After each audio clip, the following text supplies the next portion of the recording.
Welcome my dear students. मागच्या दोन्ही lectures मध्ये आपण ट्रॅडिशनल अप्रोच आधी पाहिला होता क्लासिफिकेशनचा आणि नंतर आपण मॉडर्न अप्रोच पाहिला होता. आता आपल्याकडे जी लिस्ट ऑफ अकाउंट्स आहे त्याचा आपण ट्रॅडिशनल अप्रोच आणि मॉडर्न अप्रोच दोन्हीही ठिकाणी कसं क्लासिफिकेशन होईल हे ऍट अ टाइम पाहणार आहोत.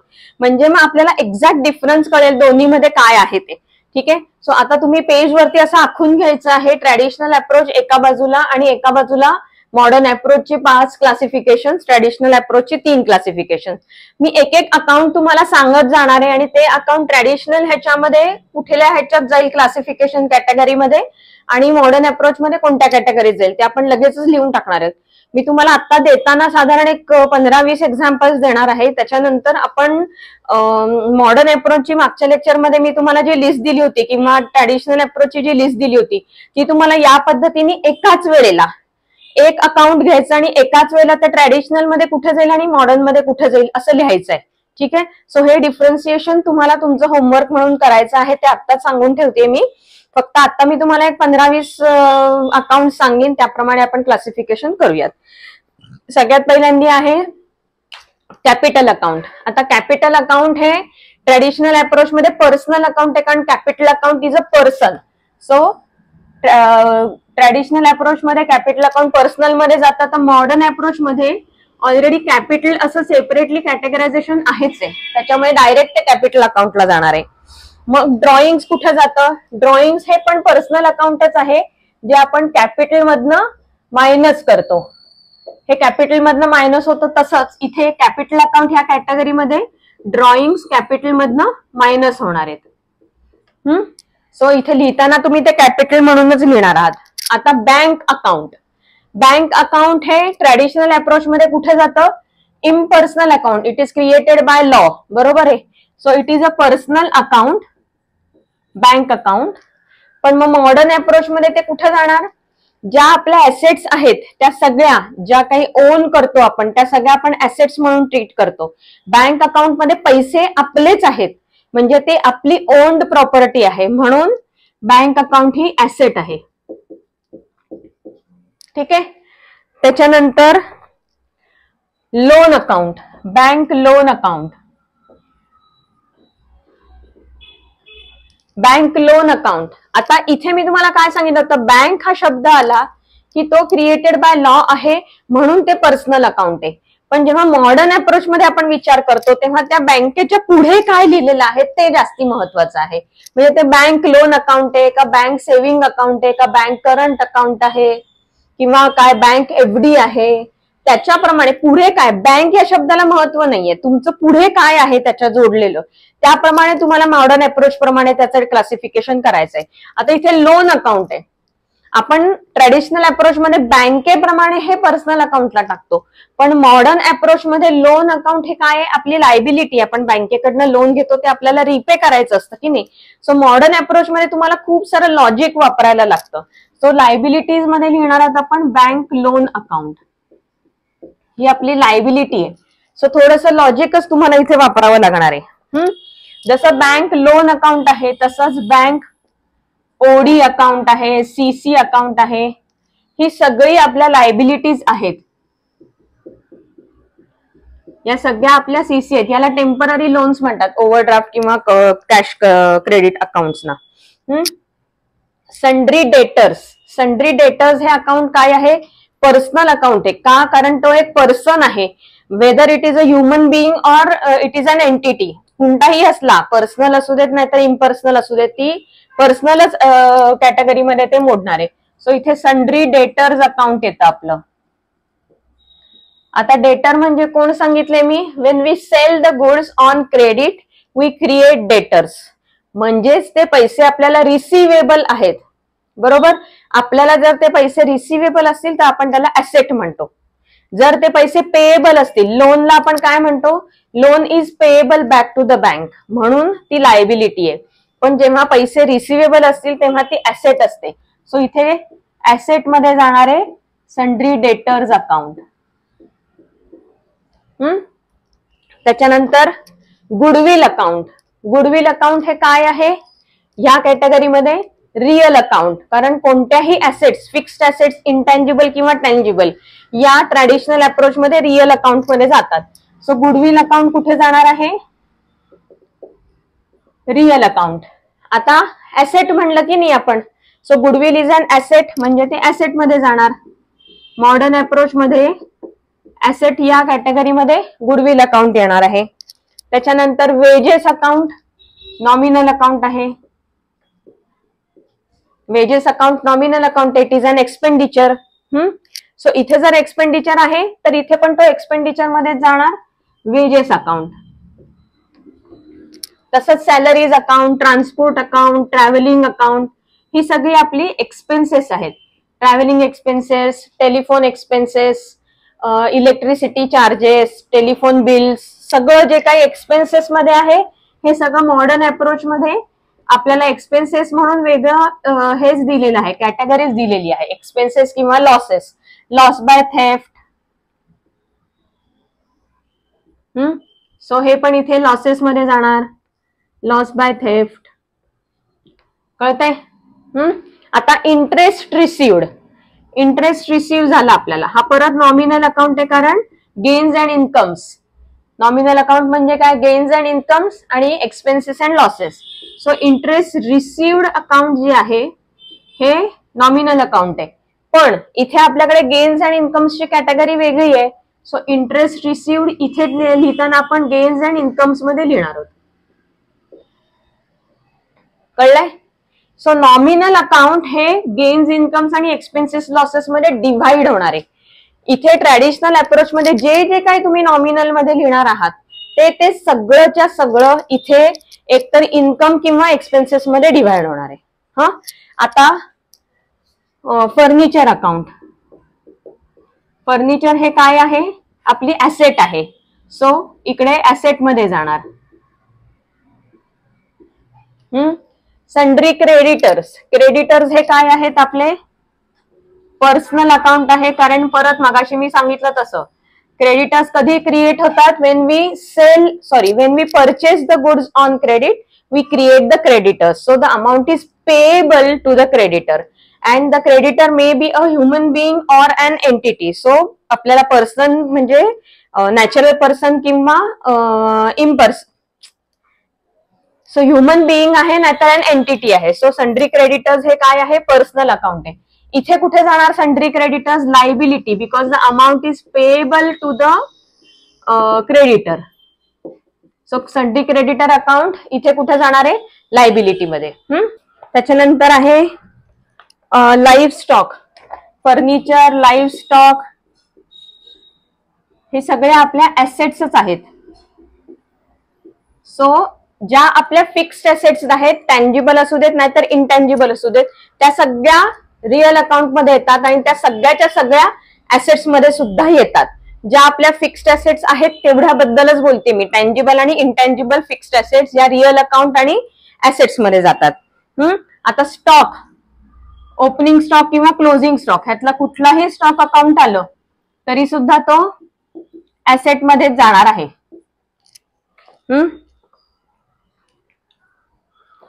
आता प्रीपेड एक्सपेन्सेस. प्रीपेड एक्सपेन्सेस हे काय आहे? पर्सनल अकाउंट आहे. तुम्हाला आठवत असेल तर आपण रिप्रेझेंटेटिव्ह पर्सनल अकाउंट बघितलं होतं. प्रीपेड एक्सपेन्सेस हे रिप्रेझेंटेटिव्ह आहे. 4 गोष्टी सांगितल्या होत्या मी ह्याच्यामध्ये. Prepaid expenses, pre received income, outstanding expenses, outstanding income. या 4 गोष्टी मी तुम्हाला इथे सांगितल्या होत्या. त्याच्यातलं prepaid expenses, pre received income, outstanding expenses आणि आउटस्टँडिंग इन्कम. आउटस्टँडिंग इन्कमलाच ऍक्रियूड इन्कम असंही म्हणतात.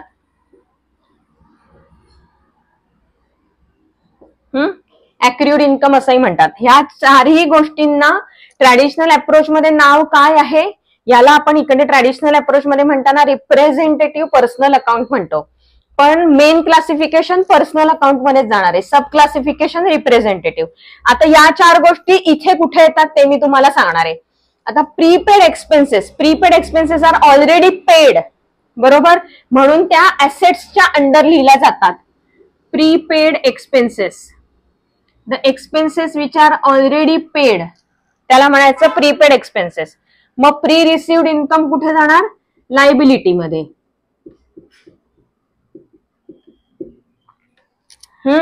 Outstanding expenses, salary is yet to be paid, payable, salary is payable, payable आला म्हणजे लायबिलिटी आली.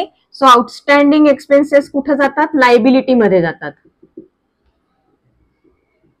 मग आउटस्टँडिंग इन्कम किंवा अक्र्यूड इन्कम, फिक्स डिपॉझिट केलंय बँकेमध्ये त्याच्यावरचा इंटरेस्ट रिसिवेबल आहे की नाही? अक्र्यूड आहे, रिसिवेबल आहे, म्हणजे त्याला काय म्हणायचं? अक्र्यूड इन्कम कुठे जातं? ऍसेट मध्ये जातं. कळलंय? मी तुम्हाला अशी काही एक्झाम्पल्स देऊन इथे सांगितलेलं आहे. सो ह्याच्यामध्ये तुम्ही मेनली काय लक्षात ठेवायचं? जे फिक्स्ड असेट्स आपली आहेत ते सगळे ऍसेट्स मध्ये जाणार आहे. पर्सनल अकाउंट डिव्हाइड होणार आहे ऍसेट्स आणि लायबिलिटीज मध्ये, आणि कॅपिटल. नॉमिनल अकाउंट इकडे गेन्स, इन्कम्स आणि एक्सपेन्सेस अँड लॉसेस मध्ये डिव्हाइड होणार आहे. ठीक आहे. सो मी तुम्हाला मगाशी सांगितलं तसं तुमचा होमवर्क काय आहे? मागच्याला जी आपण अकाउंट्स अशी क्लासिफाय केलेली आहे, ट्रॅडिशनल अप्रोचच्या वेळेला सेपरेटली केली, मॉडर्न अप्रोचच्या वेळेला सेपरेटली केली. तुम्हाला ऍट अ टाइम ते एक अकाउंट घ्यायचं आणि एक तर ते इथे आणि इथे कुठे क्लासिफाय होईल त्याप्रमाणे तुमचं तुम्हाला लिहून काढायचंय. ठीक आहे. आता आपण काही ट्रान्झॅक्शन्स बघणार आहोत. मॉडर्न अप्रोचचं जे आपण टेबल करणार आहोत, जसं ट्रॅडिशनल अप्रोचचं टेबल केलं होतं, मॉडर्न अप्रोचचं टेबल करणार आहोत. त्याच्यात क्लासिफिकेशन बघणार आहोत, रूल ऍप्लिकेबल बघणार आहोत आणि डेबिट अकाउंट आणि क्रेडिट अकाउंट बघणार आहोत. ठीक आहे. चला हे लिहून घ्या, मग मी पुढचं सांगते. आता आपण ट्रान्झॅक्शन्स बघणार आहोत. ट्रान्झॅक्शन्स मी इथे लिहिलेली ह्या अशा पद्धतीने तुम्हाला टेबल करायचंय. Transaction, aspects, accounts, classification, rule, debit किंवा क्रेडिट. कॉलम सेमच राहणार आहेत, फक्त अप्रोच मॉडर्न असणार आहे. सो अकाउंट्स पर्यंतच आपलं सगळं सेम असणार आहे, फक्त क्लासिफिकेशन काय, रूल काय आणि डेबिट आणि क्रेडिट कोणाला द्यायचं हे बदलणार आहे. पुढचे 3 कॉलम्स फक्त बदलणार आहेत. इथे मी रूल्स लिहून ठेवलेले आहेत. ट्रॅडिशनलचे काय आहेत? Personal, debit the receiver, credit the giver, real, debit what comes in, credit what goes out, nominal, debit all expenses and losses, credit all gains and incomes. आणि मॉडर्न मध्ये मी कसं लिहिलेलं आहे? ऍक्च्युली तुम्हाला लक्षात ठेवायला हे सोपं जावं म्हणून मी लिहिलेलं आहे. फक्त इन्क्रीज लक्षात ठेवायचं, डिक्रीज आपोआप लक्षात राहतं. तुम्हाला आठवत असेल तर ह्या 5 कॅटेगरीज केल्या तर त्याच्यामध्ये assets, liabilities, capital, gains, income, expenses. त्यातलं ऍसेट्स आणि एक्सपेन्सेस जे शेवटचं होतं त्यांचं डेबिटला इन्क्रीज आहे. इन्क्रीज झालं तर डेबिट द्यायचं. बाकी 3 लायबिलिटी, कॅपिटल, इन्कम, इन्क्रीज म्हणजे क्रेडिट द्यायचं. ठीक आहे. याच्या अपोजिट जे आहे ते डिक्रीजचं असतं, हे लक्षात राहतं आपल्या. एकच जरी लक्षात ठेवलं तरी बाकीचं सगळं लक्षात राहतं. ऍसेट्स आणि expenses increase debit, assets expenses increase debit, उरलेलं सगळं इन्क्रीज क्रेडिट आणि उलट डिक्रीजला. ठीक आहे. हे लक्षात राहील तुमच्या. सो हा मॉडर्न अप्रोच आहे. एक एक ट्रान्झॅक्शन बघूया. फर्स्ट आहे started business with furniture ₹5,000. Aspects काय आहेत? What is coming in? Furniture is coming in, furniture comes in, बरोबर. आणि ऍस्पेक्ट 2 काय आहे? Owner is the giver. Aspects आपले सेमच राहणार आहेत का? कारण ट्रान्झॅक्शन बदलत नाही, त्याच्यामुळे ऍस्पेक्ट्स बदलत नाही. आपल्याला फक्त क्लासिफिकेशन वेगळं करायचंय, बाकी सगळं सेमच राहतं. स्टार्टेड बिझनेस म्हणल्यानंतर मी काय सांगितलं होतं तुम्हाला? कॅपिटल. आणि फर्निचर म्हणल्यानंतर फर्निचर अकाउंट. परचेस गुड्स म्हणलं तरच आपण परचेस अकाउंट, किंवा सोल्ड गुड्स म्हणलं तरच आपण सेल्स अकाउंट घेणार आहोत. अदरवाईज जे काही सेल केले किंवा जे काही परचेस केले त्याचं अकाउंट तयार करायचंय. सो इथे फर्निचर अकाउंट आणि ओनर इज द गिव्हर म्हणल्यानंतर काय लिहायचं? Capital account. Started business, commenced business, additional capital, proprietor, owner, या सगळ्याला आपण काय म्हणतो? Capital account. सो हेच आपली 2 अकाउंट ह्याच्यातनं डिराईव्ह झाली, फर्निचर अकाउंट आणि कॅपिटल अकाउंट. आता आपण मॉडर्न अप्रोच बघतोय. फर्निचर अकाउंट हे काय आहे? आपलं ऍसेट आहे. द बिझनेस ओन्स फर्निचर, म्हणून क्लासिफिकेशन मध्ये फर्निचर अकाउंटला आपण काय लिहिणार आहोत? Asset account. कॅपिटल, कॅपिटल हे कॅपिटल अकाउंट आहे, बरोबर.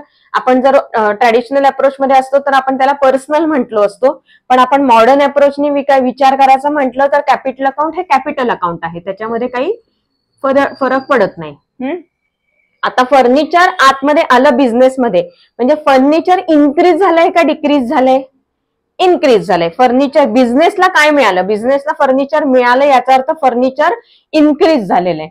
सो इथे ऍसेट्सचा रूल काय आहे? इन्क्रीज झालंय. इन्क्रीज झालंय का डिक्रीज झालंय हे लिहायचंय आपल्याला. सो इथे काय लिहिलं आपण, इन्क्रीज इन ऍसेट. आता कॅपिटल अकाउंट, जेव्हा आपण capital account owner is the giver म्हणतो तेव्हा ते पैसे आपण त्याला परत देणं लागतो.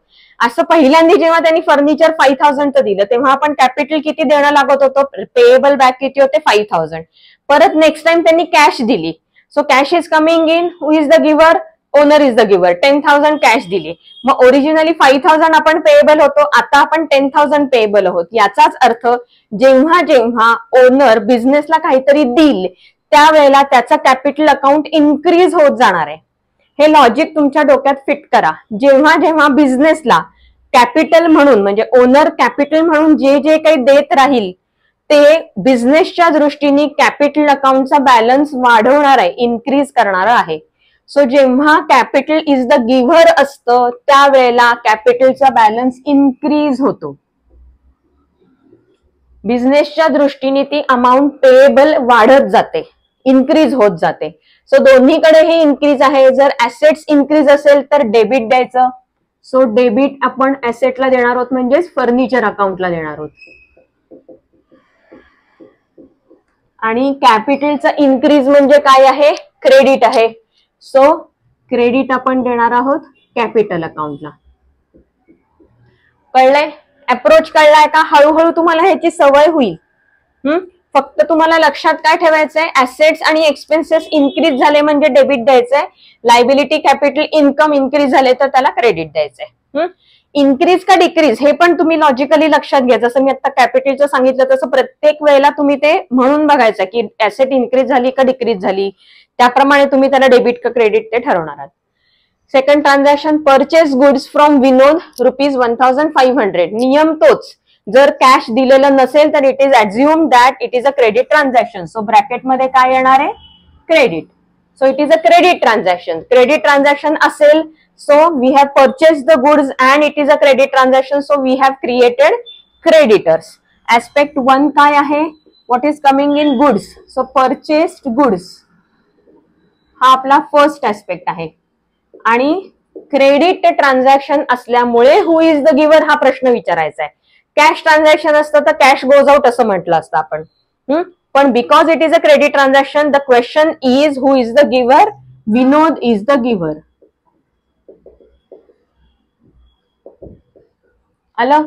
जेव्हा क्रेडिट ट्रान्झॅक्शन असतं तेव्हा नेम ऑफ द पर्सनचं अकाउंट क्रिएट करायचं असतं आणि जेव्हा परचेस गुड्स असतं तेव्हा आपण परचेस अकाउंट तयार करतो.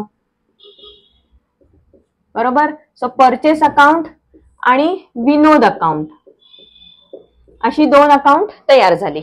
आता क्लासिफिकेशन. परचेस अकाउंट हे काय आहे, आपण ते मटेरियल किंवा गुड्स घेतले जे आपण कन्झ्युम करणार आहोत म्हणजे तो आपला एक्सपेंडिचर झाला.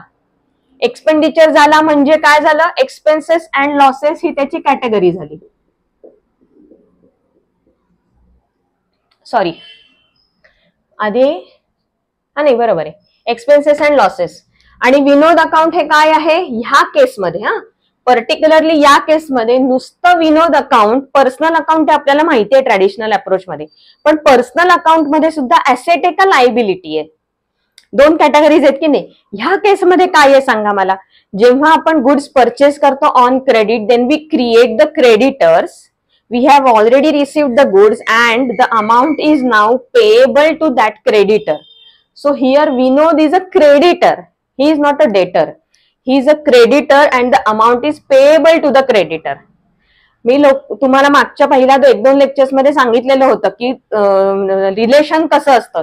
क्रेडिटरला अमाऊंट पेएबल असते, डेटरला अमाऊंट रिसिवेबल असते.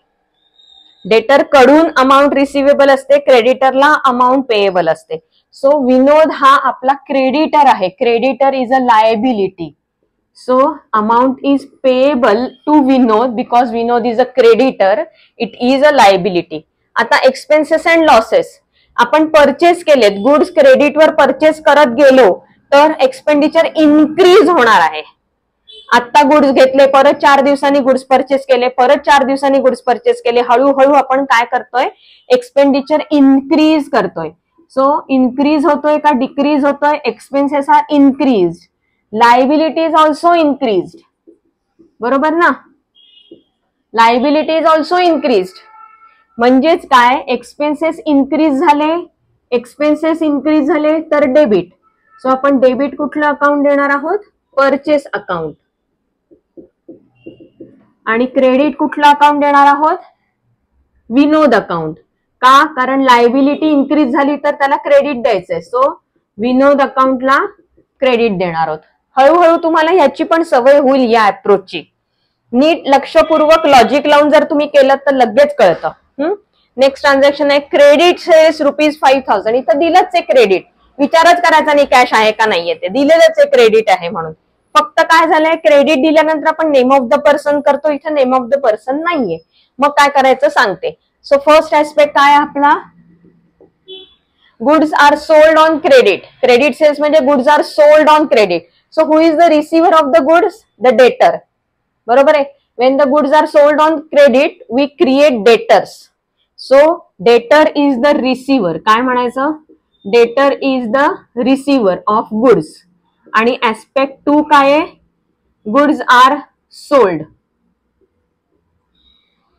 बरोबर आहे. आता क्रेडिट ट्रान्झॅक्शन असलं की नेम ऑफ द पर्सन, इथे नेम ऑफ द पर्सन नाहीये म्हणून आपण डेटर अकाउंट तयार करणार आहोत. त्याचं नाव इथे दिलेलं नाहीये म्हणून डेटर अकाउंट. गुड्स आर सोल्ड म्हणलं की काय करायचं? Cells account. 2 अकाउंट मिळाली आपल्याला. आता डेटर अकाउंट. ट्रॅडिशनल अप्रोच मध्ये डेटर हा पर्सन आहे, पण मॉडर्न अप्रोच मध्ये डेटर कडनं पैसे रिसिवेबल आहेत. The amount is receivable from the डेटर. डेटर receivable, creditor payable. Creditor is a liability, डेटर इज अन ऍसेट. सो डेटरच्या पुढे मी काय लिहिणार आहे? ऍसेट. आणि सेल्स अकाउंट हे काय आहे? When we sell the goods we gain the money. It is our income, it is our revenue. So sales account हे काय आहे? गेन्स अँड इन्कम्स मध्ये जाणार आहे. ऍसेट. ऍसेट डेटर्स ही ऍसेट आहे आपली. ऍसेट इन्क्रीज झाली आहे का डिक्रीज झाली आहे या केसमध्ये? Goods are sold. एकदा सेल केले की डेटर वाढले, परत त्याच डेटरला परत सेल केलं की अजून डेटर वाढले. सो डेटर हे इन्क्रीज होत आहेत, डिक्रीज होत नाहीयेत. आणि गेन्स अँड इन्कम पण इन्क्रीज होतोय, सेल वाढतोय आपला. ज्या वेळेला ऍसेट इन्क्रीज होतात तेव्हा त्याला डेबिट द्यायचं. सो डेबिट आपण कोणाला देणार? डेटर अकाउंटला. आणि क्रेडिट इन्क्रीज होतंय इन्कमचं. इन्कमचं इन्क्रीज होतंय म्हणलं त्याला क्रेडिट. नाव काय आहे? Sales account. कळतंय? पुढचं ट्रान्झॅक्शन घेऊया. Advertisement paid to Neeta ₹1,500. Advertisement paid. Paid शब्द आला की कॅश आलं. रिसिव्ड म्हणलं किंवा पेड म्हणलं की कॅश आली. आता ही पे कशासाठी केलीये? ऍडव्हर्टाइजमेंटसाठी केलीये. सो आपण ऍडव्हर्टाइजमेंट हा आपला एक ऍस्पेक्ट आलाय आणि पेड हा दुसरा ऍस्पेक्ट आलाय. त्यामध्ये नीता इन्व्हॉल्व जरी नाव असलं तरी नीता आपण कुठेही घेणार नाही. नीता हे लेजर किंवा नीता हा अकाउंट आपण कुठेही घेणार नाही आहोत. आपण कोणती अकाउंट घेणार आहोत ह्याच्यात ऍस्पेक्ट 1 काय आहे? Advertisement given. न्यूजपेपर म्हणा, कुठेही जिथे ऍडव्हर्टाइजमेंट केली तिथे ऍडव्हर्टाइजमेंट दिली. आणि कॅश गोज आउट. पेड आहे ना, पेड आहे म्हणून कॅश गोज आउट. आणि कशासाठी कॅश दिली? ऍडव्हर्टाइजमेंटसाठी दिलीये. मग ह्याच्यात अकाउंटच कोणतं झालं? ऍडव्हर्टाइजमेंट अकाउंट झालं. आणि कॅश अकाउंट झालं. ट्रॅडिशनल मध्ये ऍडव्हर्टाइजमेंट हे काय आहे? आपलं नॉमिनल आहे. कॅश अकाउंट हे रिअल आहे. मॉडर्न मध्ये ऍडव्हर्टाइजमेंट हा आपला एक्सपेंडिचर आहे. We can not get back the advertisement from the advertisement company. बरोबर आहे ना? ते कन्झ्युम होणार आहेत आपल्याकडे. सो ऍडव्हर्टाइजमेंट हे काय आहे? Expenses and losses.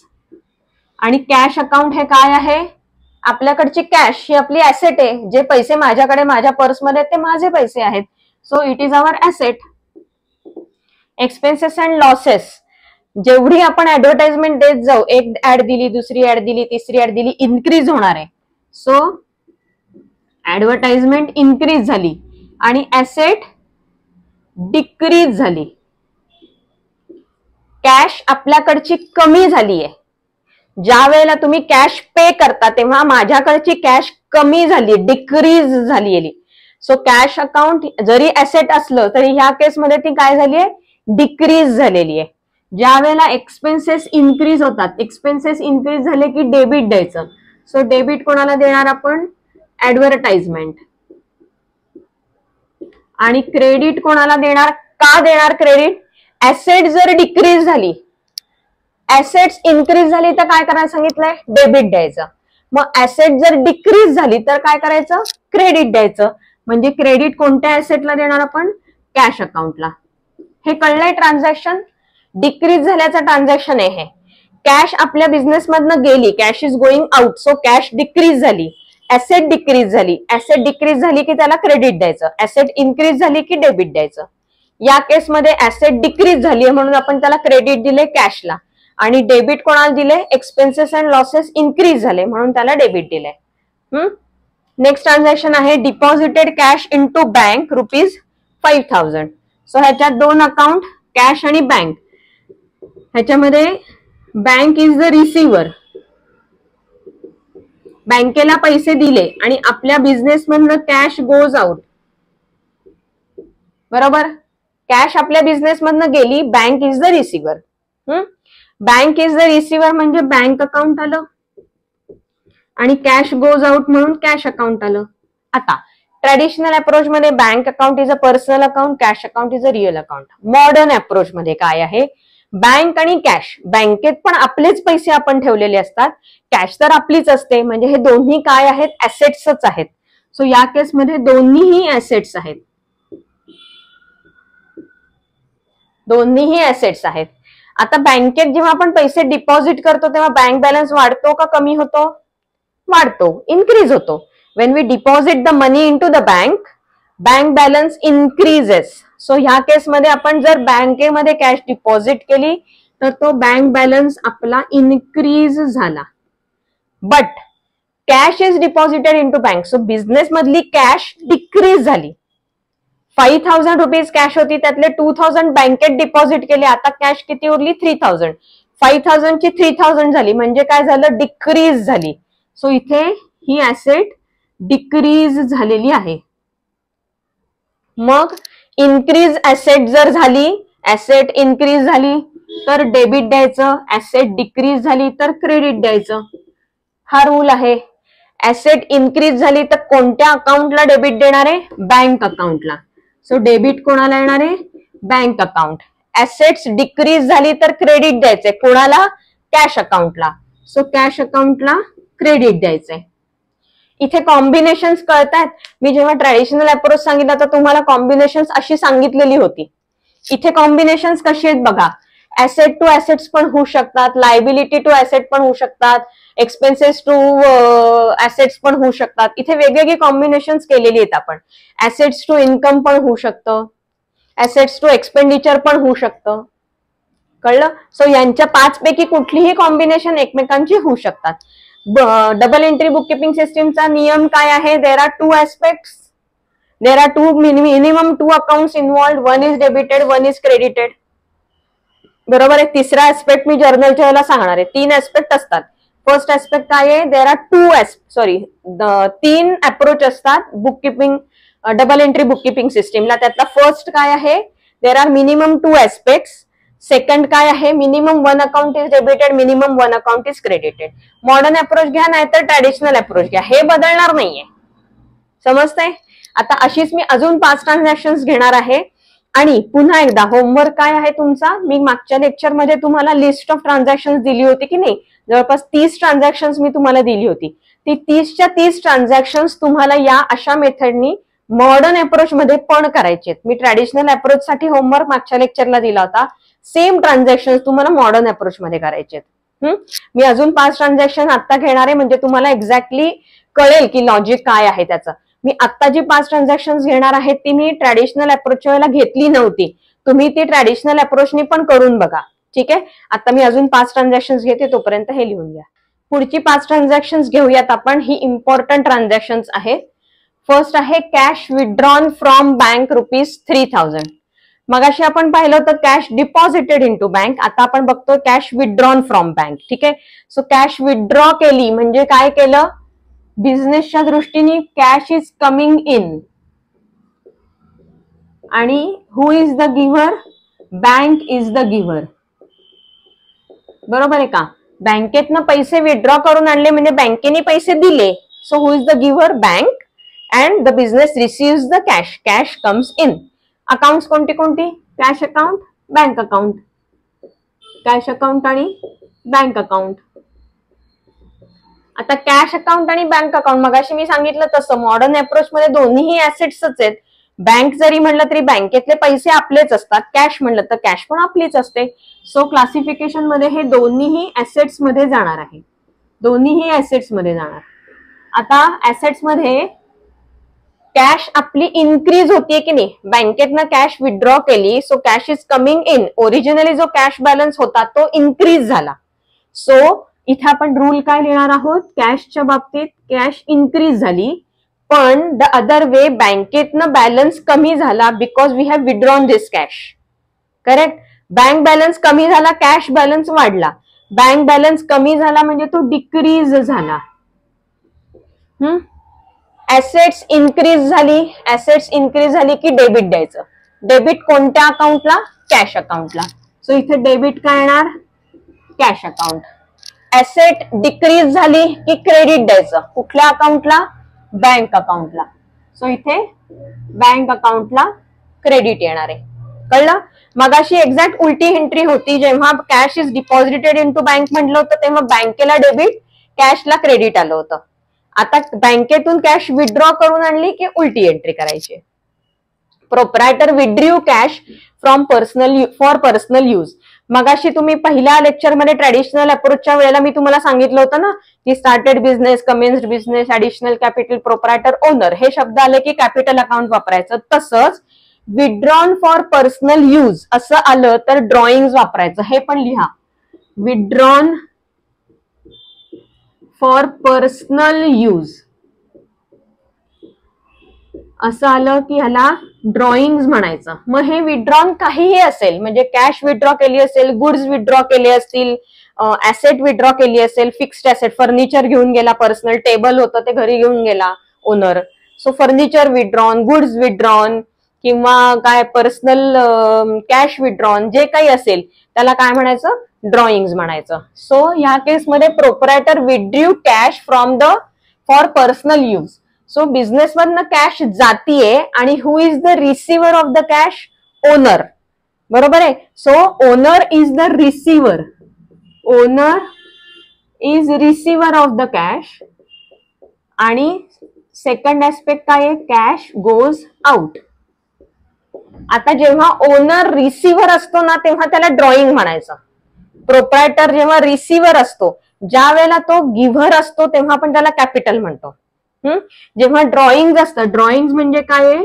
ओनर जेव्हा रिसिव्हरच्या स्टेटसमध्ये असतो त्यावेळेला त्याला ड्रॉइंग म्हणायचं आणि ओनर जेव्हा गिव्हरच्या स्टेटसमध्ये असतो तेव्हा त्याला कॅपिटल म्हणायचं. म्हणून जरी इथे ओनर शब्द आला तरी तो रिसिव्हर आहे का गिव्हर आहे याप्रमाणे आपण इथे ठरवणार. आता तो रिसिव्हर आहे म्हणून हे ड्रॉइंग अकाउंट आहे. आणि cash is going out. So cash हे अजून एक अकाउंट झालं. दोन अकाउंट तयार झाली आपली. आता ड्रॉइंग अकाउंट हे मी काय सांगितलं होतं? कॅपिटल मधून मायनस करायचं असतं. सो इथे हे कॅपिटल अकाउंट येणार आणि कॅश अकाउंट हे काय आपली ऍसेट आहे. सो ऍसेट येणार. कॅपिटल मी काय सांगितलं होतं? कॅपिटल इन्क्रीज होईल कधी? तेव्हा त्याला क्रेडिट असेल तेव्हा. आता इथे इन्क्रीज झालंय का डिक्रीज झालंय? कॅपिटल डिक्रीज झालंय. कसं ते सांगते तुम्हाला. ज्या वेळेला ओनर बिझनेसला पैसे देत राहतो, गुड्स देत राहतो, ऍसेट्स देत राहतो, त्यावेळेला the capital balance increases. Goods received by the owner, cash received by the owner, then the capital account increases. But when the owner withdraws something from the business, this capital account decreases. का? कारण we have paid the cash to the owner. G amount payable होती, now it is paid in cash or kind. When the capital balance is decreased, when we pay the cash or anything from the business to the owner. So इथे जेव्हा कॅपिटलला debit येतं तेव्हा ते decrease झालेलं असतं.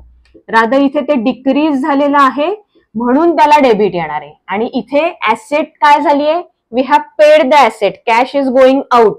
So cash is also decreased. इथे दोन्ही केसमध्ये डिक्रीजच झालेला आहे. कॅपिटल डिक्रीज झालं की त्याला डेबिट द्यायचं, कारण कॅपिटल इन्क्रीज झालं की आपण क्रेडिट देतो. मग कॅपिटल डिक्रीज झालं की डेबिट द्यायचं, म्हणून कॅपिटल डिक्रीज झालं की इथे डेबिट येणार ड्रॉइंग्सला. कोणत्या अकाउंटला डेबिट येणार? कॅपिटल डिक्रीज झालं की डेबिट येणार ड्रॉइंग्सला. ऍसेट डिक्रीज झाली की क्रेडिट येणार कॅश अकाउंटला. मी जसं तुम्हाला सिक्वेन्स सांगते तसंच तुम्ही म्हणायचंय. ऍसेट डिक्रीज झाली, क्रेडिट येणार कॅश अकाउंटला. Next, purchased vehicle from messrs Bajaj. So पहिला एस्पेक्ट काय आहे बिझनेस मध्ये? काय आहे रे? Vehicle purchased. बिझनेस मध्ये व्हेकल इज कमिंग इन आणि who is the giver? Bajaj is the giver. Messrs Bajaj is the giver. Vehicle purchased म्हणलं की कुठलं अकाउंट तयार करायचं? व्हेकल अकाउंट तयार करायचं. ज्या वेळेला आपण गुड्स परचेस म्हणतो तेव्हाच फक्त परचेस अकाउंट किंवा गुड्स अकाउंट म्हणतात, ते पण करू शकता. इथे बजाज इज द गिव्हर म्हणजे मेसर्स बजाज अकाउंट येणार. Vehicle account. Vehicle is our asset. Purchase केली ना आपण म्हणजे ते आपलं झालं. It is our asset. आता बजाज अकाउंट हे काय आहे? We have purchased the vehicle from messrs Bajaj, so the amount is payable to Messrs Bajaj. म्हणून Bajaj is a liability. Amount is payable to Messrs Bajaj. कळतंय? व्हेकल बिझनेस मध्ये आली म्हणजे व्हेकल, आधी एक व्हेकल होतं, नवीन व्हेकल घेतलं म्हणजे व्हेकल इन्क्रीज झालंय. सो इकडे इन्क्रीज झालेलं आहे. आणि लायबिलिटीमुळे लायबिलिटी पण इन्क्रीज झाली. कशी इन्क्रीज झाली? Amount is payable. Payable amount वाढली ना. ओरिजिनली आपल्या अनेक लायबिलिटीज होत्या, त्याच्यात ही अजून एक लायबिलिटी वाढली. So the liability is also increased. Asset increase झाली की डेबिट द्यायचं. कोणाला? व्हेकल अकाउंटला. लायबिलिटी इन्क्रीज झाली की क्रेडिट द्यायचं. कोणाला? Messrs Bajaj account. कळतंय? अप्रोच कळतोय? सॅलरी पेएबल ₹8,000 घेऊयात आपण. Salary is payable to whom? The employee किंवा द वर्कर. आपल्याकडे जे वर्कर काम करत असतात त्यांना आपल्याला ती सॅलरी द्यायची आहे, बरोबर आहे. सो त्याला काय म्हणायचं? सॅलरी पेएबल म्हणायचं. सॅलरी पेएबल अकाउंट असं अकाउंट तयार करायचं. It is payable to the employee. इथे ऍस्पेक्ट 1 काय आहे? एक्सपेंडिचर आपला आहे सॅलरी पेएबल. इथे सॅलरी एक्सपेंडेड म्हणूयात. आपण ऑलरेडी सॅलरी इन्कर झालेली आहे. Expenditure is already incurred. तो एक्सपेंडिचर फक्त पे करायचा राहिलाय. इट इज ऑलरेडी इन्कर्ड, बरोबर. त्या माणसाने महिनाभर आपल्याकडे काम केलेलं ऑलरेडी आहे, ते पैसे आपण त्याला देणं लागतो. बिझनेसच्या दृष्टीने salary is already incurred but eight it is not paid. म्हणजे सेकंड ऍस्पेक्ट काय आहे? सॅलरी पेएबल आहे. फर्स्ट ऍस्पेक्ट होता एक्सपेंडिचर इन्कर्ड, सेकंड आहे सॅलरी पेएबल. इथे तुम्ही एक्सपेंडेड म्हणा किंवा इन्कर्ड म्हणा, काही म्हणा, तुम्हाला ज्याच्याने ते समजेल तो शब्द तुम्ही इथे वापरा. Salary is already incurred, expenditure is already incurred आणि तो आता पेएबल आहे त्या वर्करला. सो इथे आपण सॅलरी हे एक अकाउंट तयार करणार आहोत which is our expenditure because salary is consumed. त्या माणसाचं, जो आपल्याकडे वर्कर एम्प्लॉई जो काम करतोय त्याच्या सर्व्हिसेस आपण त्याच्याकडनं घेतल्या ना. सो त्या सर्व्हिसेस आपण कन्झ्युम केल्या आहेत ऑलरेडी आणि it is payable. So salary payable account. अशी 2 अकाउंट येणार. हे थोडंसं ट्रिकी आहे, नीट लक्षात घ्या. आता सॅलरी अकाउंट मी काय सांगितलं? एक्सपेंडिचर आहे आपला, तो एक्सपेन्सेस अँड लॉसेस कॅटेगरी येणार आहे. Salary payable, when the word is payable it is a liability. When the word is payable it is a liability. When the word is receivable it is an asset. हे सगळं लिहून घ्या. आपण मागे जिथे capital account वगैरे लिहिलेलं होतं ना तिथे हे लिहून घ्या. So salary payable is a liability. आता एक्सपेंडिचर इन्क्रीज झालाय ना आपला आपण जेवढी सॅलरी पे करू, 2 माणसांना पे केली, 4 माणसांना पे केली, म्हणजे सॅलरी इन्क्रीज झाली आणि लायबिलिटी सुद्धा इन्क्रीज झाली, कारण ती पेएबल आहे. एका वर्करची सॅलरी पेएबल, त्याच्या दुसऱ्या वर्करची ऍड झाली, तिसऱ्या वर्करची ऍड झाली, इन्क्रीज होत गेली. एक्सपेंडिचर इन्क्रीज झाला की डेबिट द्यायचं कोणाला? सॅलरी अकाउंटला. लायबिलिटी इन्क्रीज झाली की क्रेडिट द्यायचं कोणाला? सॅलरी पेएबल अकाउंटला. लॉजिक समजून घ्या. असे कोणतेही खर्च असू शकतात. कमिशन पेएबल, सो कमिशन आणि commission payable, rent payable, advertisement payable. कळतंय? असे कोणतेही खर्च असू शकतात जे इथे तुम्ही सेम खर्च वरती लिहायचा आणि तो पेएबल म्हणून खाली लिहायचा. कळतंय? लास्ट बघूया. Interest on fixed deposit receivable from bank. So इथे ऍस्पेक्ट 1 काय येणार आहे? इंटरेस्ट इज रिसिवेबल आणि इंटरेस्ट इज अक्र्यूड.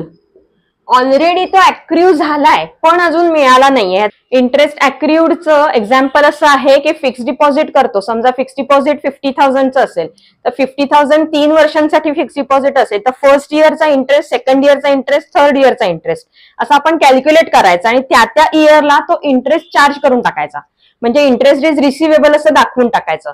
सेकंड इयरचा इंटरेस्ट रिसिवेबल, इंटरेस्ट अक्र्यू झालाय ना, फक्त मिळाला नाहीये. कधी मिळणार आहे? थर्ड इयरला, जेव्हा इयर संपेल, थर्ड इयर संपेल त्यावेळेला मॅच्युरिटी होईल त्या फिक्स्ड डिपॉझिटची आणि मग सगळे पैसे मिळतील. सगळे म्हणजे प्रिन्सिपल प्लस फर्स्ट इयरचा इंटरेस्ट, सेकंड इयरचा इंटरेस्ट, थर्ड इयरचा इंटरेस्ट. कळतंय? सो फर्स्ट इयरचा इंटरेस्ट ऑलरेडी अक्र्यूड आहे. मग समजा आपण 3 वर्ष वाट न बघता फर्स्ट इयर झाल्या जर एफडी आपण क्लोज करून टाकली, प्री मॅच्युअर केली, तर फर्स्ट इयरचा जेवढा अक्र्यूड इंटरेस्ट होता तेवढा बँकेला द्यायला लागणार आहे आपल्याला. ओके नाही? म्हणून त्याला अक्र्यूड म्हणायचं. ऑलरेडी तो इंटरेस्ट आपल्याला अक्र्यू झालेला आहे, फक्त रिसीव्ह नाही झालाय. That means it is receivable. म्हणून इथे शब्द काय वापरलाय? Interest is accrued. जसं एक्सपेंडिचर इन्कर्ड असतं तसं इन्कम हे अक्र्यूड असतं. अप्रोप्रिएट शब्द वापरा. Interest is receivable. Interest receivable मी तुम्हाला काय म्हटलं? रिसिवेबल म्हणलं की ऍसेट. इथे अकाउंट काय येणार आहे? इंटरेस्ट रिसिवेबल अकाउंट असंच येणार. इंटरेस्ट रिसिवेबल अकाउंट आणि इथे इंटरेस्ट अकाउंट. करेक्ट? इंटरेस्ट आणि interest receivable account. Interest receivable शब्द आला ऍसेट म्हणायचं, पेएबल शब्द आला लायबिलिटी म्हणायचं. आता इंटरेस्ट काय आहे? इन्कम आहे ना आपलं. आपण जी एफडी ठेवली त्याच्यावरती पैसे मिळवण्यासाठी तर आपण ती एफडी केली आहे ना, म्हणजे इंटरेस्ट हे काय आहे? आपलं इन्कम आहे. सो गेन्स अँड इन्कम्स मध्ये हे जाणार आहे. रिसिवेबल अमाऊंट इन्क्रीज होत जाईल. फर्स्ट इयरला आधी फक्त फर्स्ट इयरचा इंटरेस्ट रिसिवेबल असेल, ज्यावेळेला आपण सेकंड इयर मध्ये जाऊ तेव्हा फर्स्ट इयरचा आणि सेकंड इयरचा दोन्हीही इंटरेस्ट रिसिवेबल आहेत. याचा अर्थ आपण वाढवतोय, इन्क्रीज करतोय. रिसिवेबल इंटरेस्ट इन्क्रीज होतोय. आणि इंटरेस्ट जे आपलं इन्कम आहे ते पण इन्कम पण वाढत चाललंय. दरवर्षी ते इन्कम, इंटरेस्टचं इन्कम पण वाढत जाणार आहे. ऍसेट्स इन्क्रीज झाल्या की डेबिट द्यायचं. डेबिट कोणत्या अकाउंटला देणार? अकाउंट कोणतं क्रिएट केलंय? Interest receivable account. So debit कोणत्या अकाउंटला? Interest receivable account. हे डेबिट झालं. गेन्स अँड इन्कम्स जर इन्क्रीज झाले, इन्कम जर इन्क्रीज झालं तर त्याला क्रेडिट द्यायचंय. सो आपण क्रेडिट देणार आहोत. अकाउंटचा नेम आहे इंटरेस्ट अकाउंट. ही जी ट्रान्झॅक्शन आपण पाहिली त्याला स्टार मार्क करा. ही सगळी ट्रान्झॅक्शन इम्पॉर्टंट आहेत. हीच ट्रान्झॅक्शन तुम्ही ट्रॅडिशनल मेथडनी पण करून बघायची आहेत. वेगळं आहे, ही ट्रान्झॅक्शन वेगळ्या प्रकारची आहेत म्हणून. सो ट्रॅडिशनल अप्रोच प्रमाणे आणि मॉडर्न अप्रोच प्रमाणे आपली सगळी क्लासिफिकेशन बघून झाली आहेत, ट्रान्झॅक्शन बघून झाली आहेत, टेबल बघून झालंय, ऍस्पेक्ट बघून झालेत, सगळं बघून झालेलं आहे. आता तुमच्या एंडला तुम्ही काय काय करायचं मी प्रत्येक वेळोवेळी होमवर्क सांगितलेला आहे तो करायचा आहे. ट्रान्झॅक्शन सगळी मॉडर्न अप्रोच आणि ट्रॅडिशनल अप्रोचनी करायचे. Plus me list of accounts दिलेली होती तुम्हाला, ती तुम्हाला ट्रॅडिशनल आणि मॉडर्न अप्रोच मध्ये करायची.